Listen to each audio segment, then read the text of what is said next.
Waalaikumsalam warahmatullahi wabarakatuh. Herman Hairon. Ini suara saya mengenal ini. Ini udah melanggar aturan ini. Saya mengikuti dari tadi kok Pak Haikal. Kecuali pas dipanggil ya. Iya. Oke, sebelum kita lanjut pimpinan Pak Herman lah, emang kita cari tadi. Tapi jangan terlalu lama Pak. Sebentar saya. Ya, silakan. Terima kasih Pak Haikal dan seluruh pimpinan yang hadir, seluruh anggota Komisi 6 yang terhormat, dan Menteri Perdagangan, Wakil Menteri Perdagangan, dan seluruh para eselon 1 yang hadir pada acara rapat kerja hari ini. Pertama, saya tentu juga sama pemikirannya dengan teman-teman yang lain. Saya memandang bahwa tidak ada kebijakan yang permanen, kebijakannya temporer, seperti pemadam kebakaran. Pak Lutfi, ketika harga minyak naik, kemudian semua dikerahkan untuk menyelesaikan persoalan minyak goreng. Ketika harga kedelai naik, semuanya dikerahkan untuk menyelesaikan persoalan kedelai. Solusinya ya operasi pasar, kemudian dengan cara subsidi harga dan lain sebagainya, yang menurut saya pribadi juga memberikan apresiasi terhadap upaya-upaya itu. Namun kalau melihat dari kebijakan, memang ini harus ada kebijakan yang komprehensif. Contoh, sampai saat ini dengan Permen 11 ini, 11/2022, ini sudah ada 4 permen yang mengatur terkait dengan minyak goreng. Dan sampai permen yang keempat ini, kebijakan lainnya juga berubah. Misalkan, ketika lahir Permen 06 tahun 2022, kemudian diberlakukan DMO 20%. Karena kurang langka di lapangan, dinaikin DMO-nya 30%. Kemudian DPO diberlakukan melalui Permen 06 tahun 2022. Lantas kemudian muncul Permen 11 yang kemudian menetapkan harga keekonomisan untuk minyak goreng berkemasan. Minyak curah yang kemudian dibatasi 14.000 dengan mensubsidi selisih harga oleh DPD-PKS. Jadi kalau melihat solusi yang digulirkan oleh Kementerian Perdagangan, memang ya solusi-solusi damkar gitu ya, pemadam kebakaran, bukan solusi permanen yang ini didasarkan kepada demand dan supply, atau supply dan demand yang tentu diperhitungkan secara matang, secara asumsi yang lebih mendekati realitas, yang menurut saya saatnya lah ini kita berlakukan. Gitu. Dan tentu kalau mau menarik jauh ke belakang persoalan minyak goreng, ya dimulai dari penguasaan negara. Penguasaan negara oleh BUMN hanya 5%. Bagaimana mungkin bisa melawan kartel, mafia-mafia yang tadi disebutkan oleh Pak Menteri? Ya lemahlah posisinya. Meski sebetulnya Undang-Undang 25, Undang-Undang 18 tahun 2012 memberikan ruang yang cukup untuk melakukan tindakan-tindakan terhadap para penimbun yang menyebabkan harga tinggi dan menyusahkan rakyat banyak. Sebetulnya sudah jelas kalau mau dioperasi. Dulu Pak Menteri juga, Menteri Perdagangan yang lama pernah melakukan polis lain misalkan untuk gula, itu bisa gitu. Pak Menteri bisa saja melakukan polis lain, kan ada PPNS juga. Ada PPNS-nya di Kementerian Perdagangannya, itu diefektifkan untuk melakukan tindakan-tindakan. Negara tidak boleh kalah.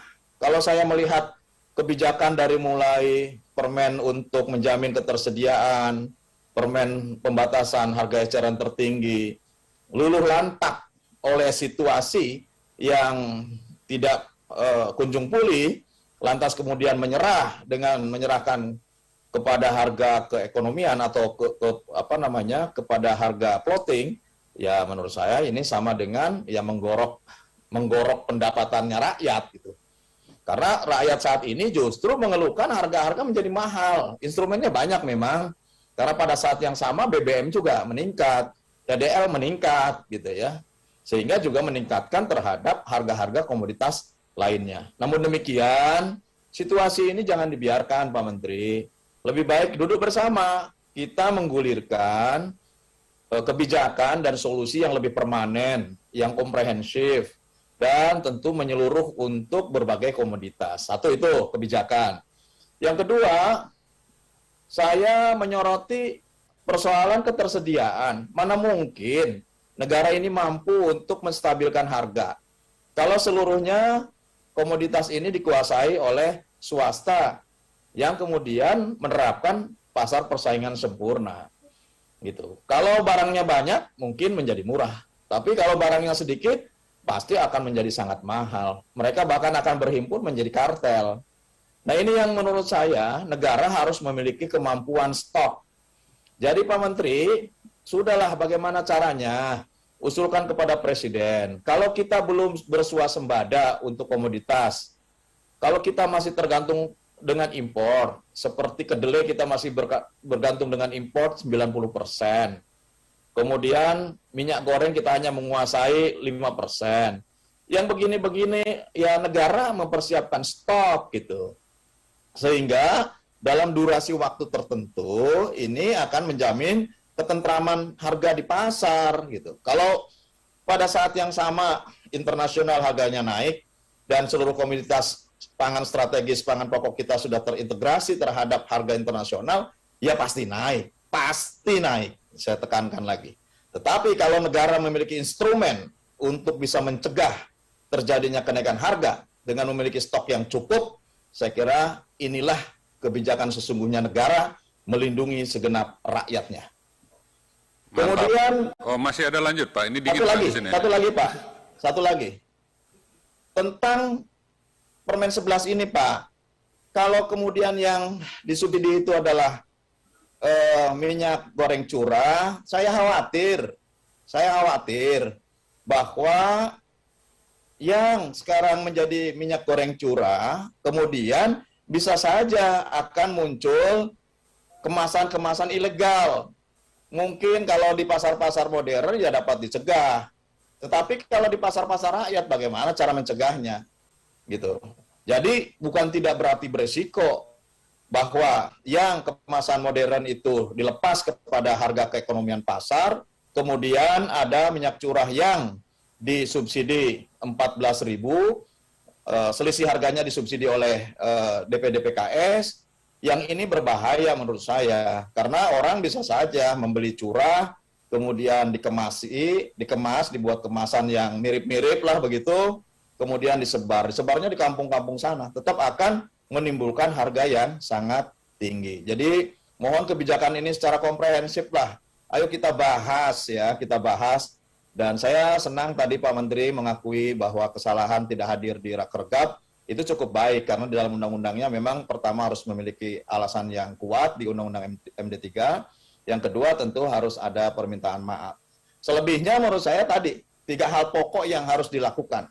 Ini belum saja nanti mendekati, tadi disebutkan gula sudah mulai naik.